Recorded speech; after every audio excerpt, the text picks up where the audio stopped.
to... Good afternoon. We're down here in McKinney, Texas. We're out here at the flea market, and we met these beautiful people right here, a couple. We have Richard and Ray, and they went solar. So if you guys want to know about solar, you hear from us. Let's hear from people who actually had it. Tell us about your experience. We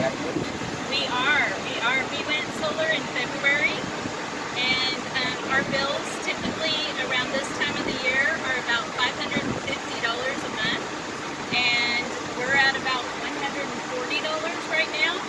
So we're saving a good $400 on that, and we hope to be at zero soon. We know it takes some time to ramp up, but we also are cranking down the AC temperatures much more than we ever did. She runs it all the time.